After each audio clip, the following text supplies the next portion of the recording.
Hi everyone, welcome to Casting Calls.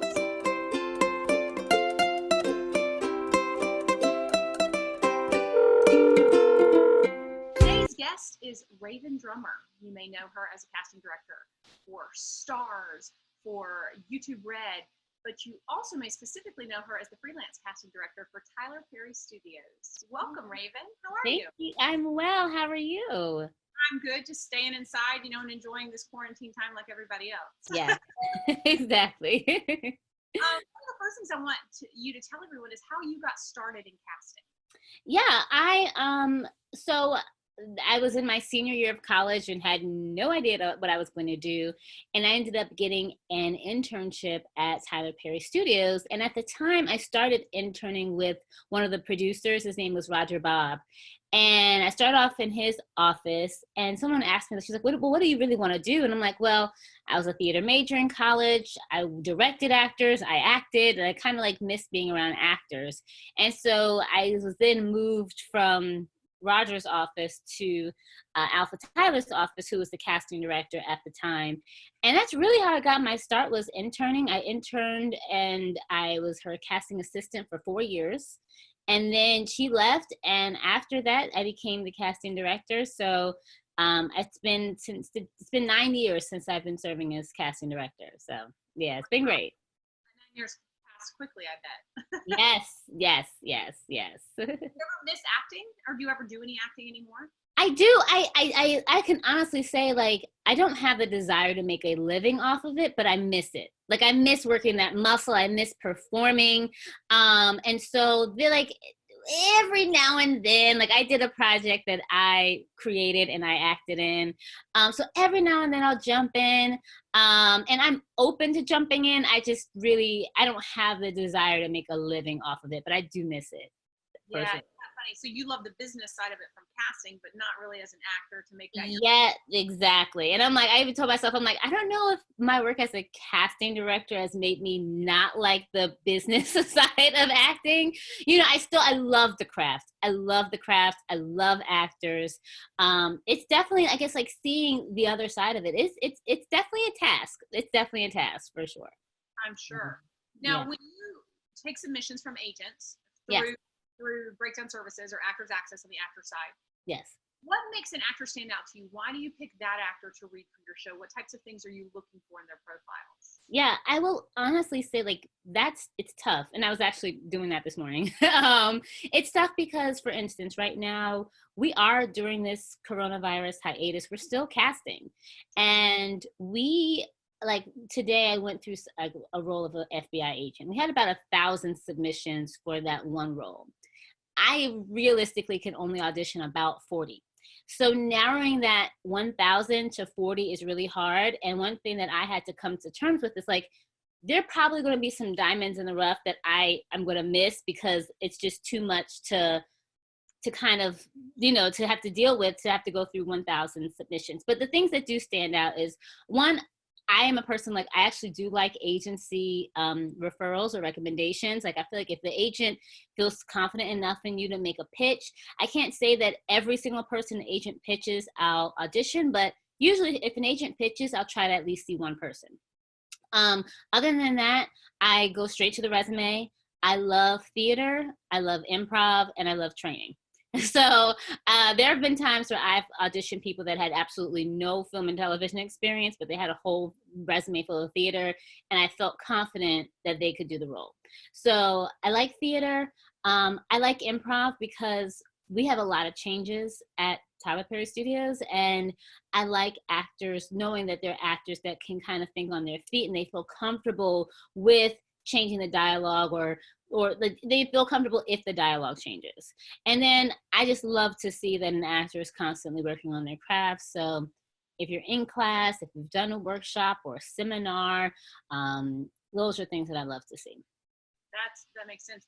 Now, how does a newer actor, for instance, get to ever have time with you? You do workshops occasionally, right? They can actually, I know you've come to my studio and done Yes. So newer actor, if they don't have an agent, Definitely like doing some sort of workshop is going to be helpful. Like I will say though, and excuse me if you see like a little, if you hear a little bing, I don't know how to turn my volume. It's just my emails, so sorry. But yes, so when it comes to newer actors, one, doing workshops is great. I try to go to at least one play a month. So now that we've been on this, stay-at-home order, I haven't been doing that, but I do try to go to theater frequently. So that's an opportunity to be seen. I do like social media is a tool that I think that is very easy to abuse, but I have had actors kind of send me like, they either tag me on some certain things that I've actually been able to be like, okay, like this is someone that I want to, keep in mind. So I'm hesitant to say that, but I have to be honest and say that I have used social media as a tool of actors tagging me in a project that they've done. I always say, like, if you're a newer actor, like I want to see you. It's hard for me to get a gauge of who you are through a headshot and resume. If there's any opportunity for me to actually see you in your process, see you in a showcase, see you in a class, see you in a workshop, that is drastically important to you as a newer actor. That makes sense. Now, what about a lot of my actors? Obviously, my studio is located in Orlando, and I know that you were super gracious and you came down here and did a workshop with us and complimentary of the great talent that we have here in Orlando. But a lot of those Orlando actors have Orlando representation, great agents here in Orlando, but they sometimes find it hard to get an Atlanta agent simply because the Atlanta agents are closing down to people that don't live there. Even if those actors are saying, hey, I'm willing to travel, I'm willing to work local hire. Yeah.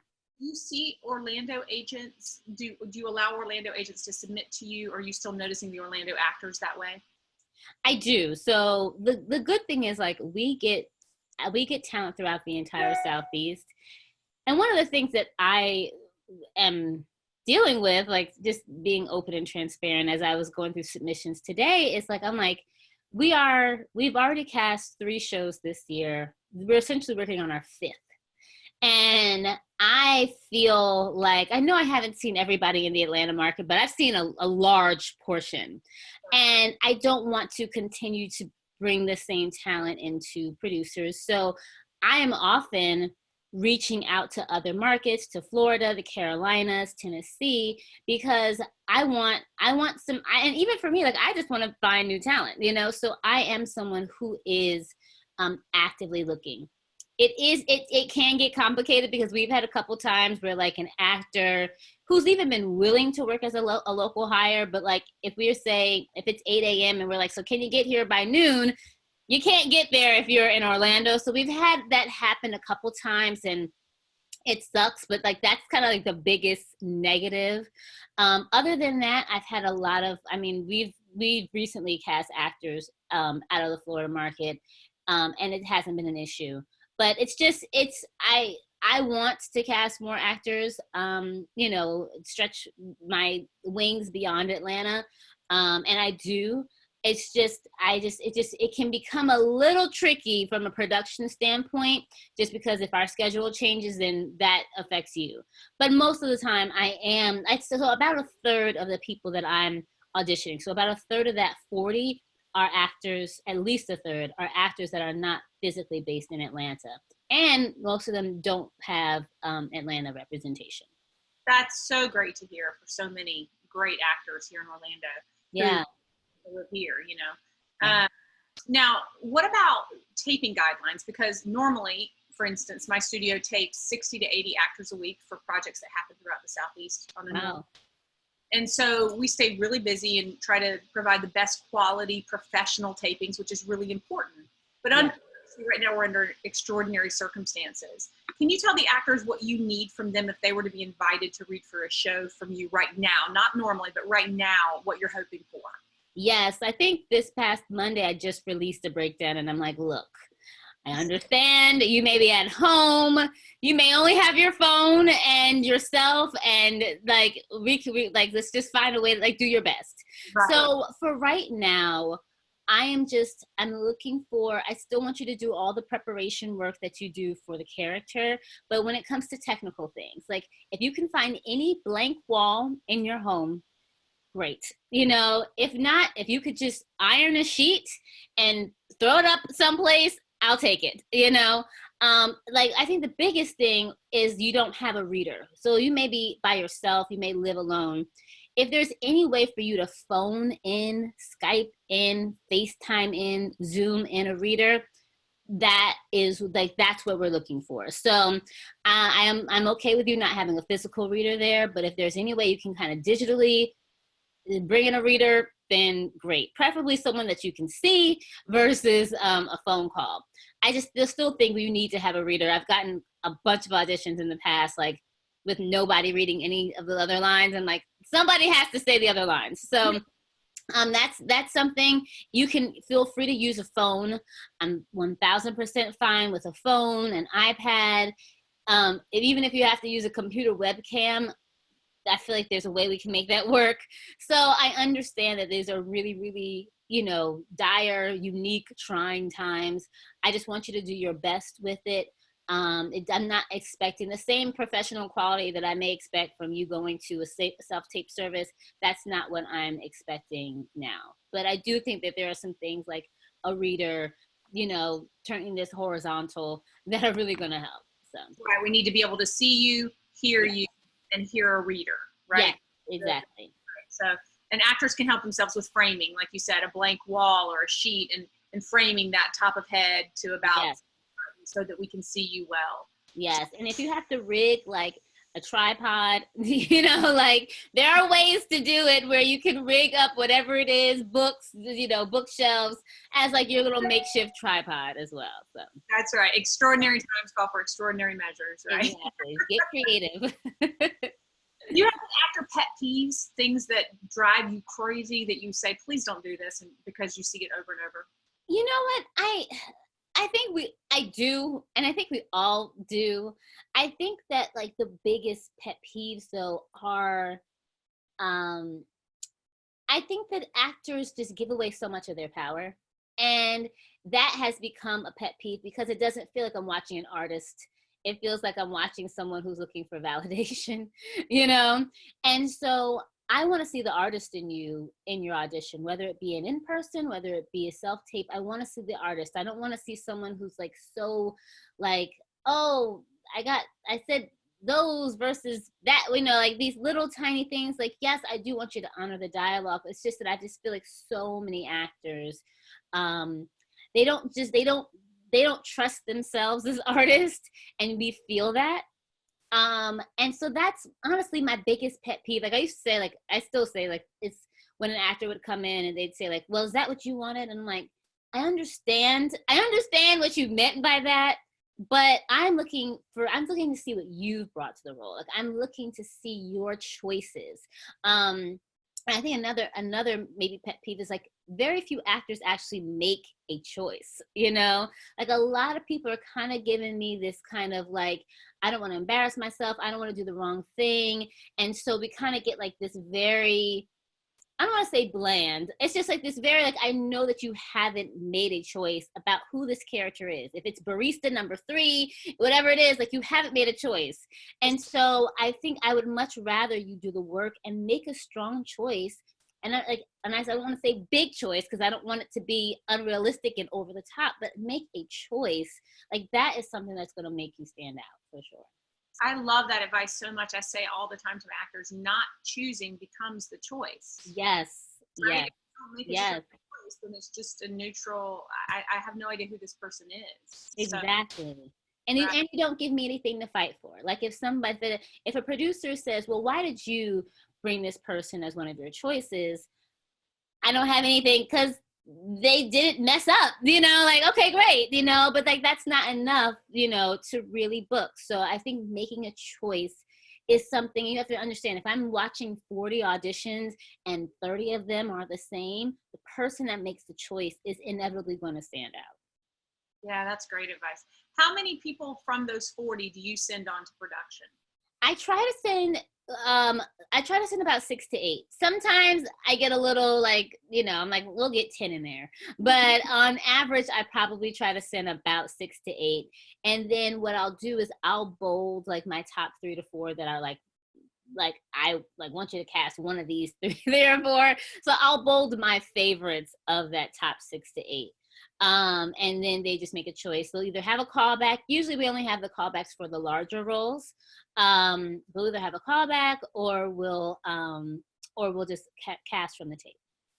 You know, one of the things that I really love about you and Tyler Perry Productions is that you guys are actually casting some series regulars from the Southeastern market, which a lot of shows are not doing. They're still casting those only from LA or New York. Yes. One of my students actually, Philip Mullings, I call him PJ. Philip Mullings, yes!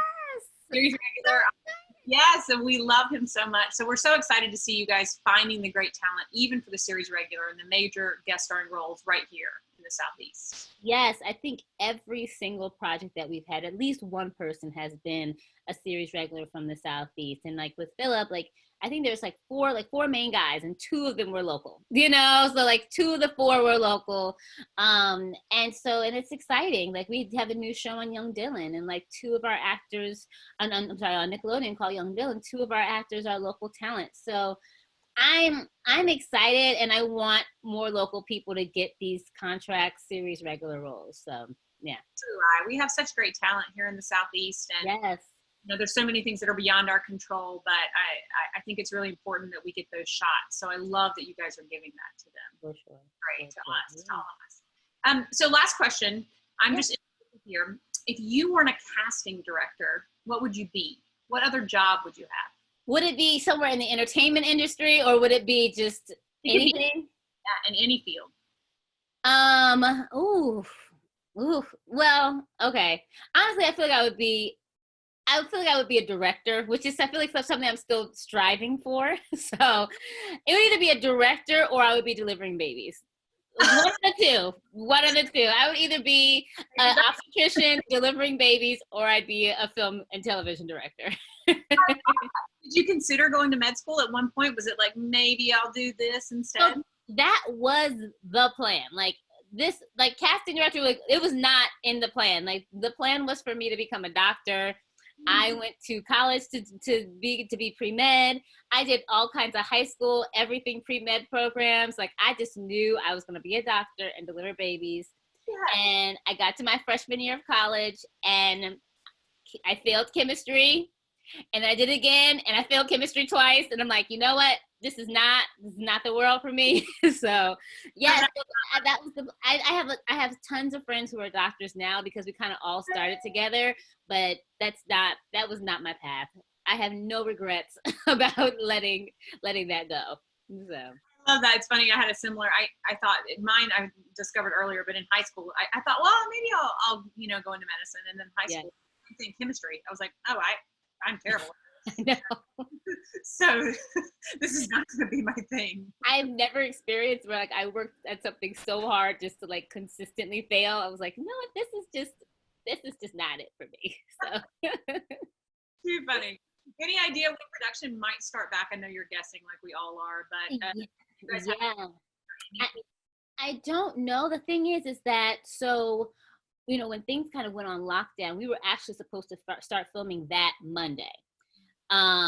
And so they initially pushed us back 2 weeks, and then they kind of were like, you know what, we'll just push it back indefinitely. I think we're all waiting to see, definitely sometime, not before May, but it's definitely going to be a little bit. The good thing is like they have still allowed us to continue to audition, cast, post breakdowns, and we are still getting scripts. We're still getting them slowly. So we'll still be auditioning. It's just kind of for everybody. We're saying, okay, we're auditioning you, but we have no idea when we're actually going to be filming. Right. Yeah. I mean, I think everyone that I've spoken to in our industry agrees that, you know, once it's safe to come back, production will come roaring back. Yes. Right. We all need more entertainment, and we'll have consumed every form of entertainment that's currently available. Everything. I think the beauty of all of this is like, I think we see the importance of our industry, you know, like the importance of what we do, the importance of what we do as actors. as writers, as creators. And I hope that this will bring about more and more projects that we were already slated to have a full year, with no breaks. So this is it's kind of like, okay, we have a break, but it's really going to be interesting to see how that affects the rest of our year in terms of all the projects that we had slated to do. So we'll see, but it will be back. It will be back. So it will be back. The world turns to entertainers in times of trouble, right? Absolutely. We appreciate your time so much, Rhavynn, and all your great advice and information for actors. You're always just such a bright light. Thank you so much. It is my pleasure. Thank you for having me too.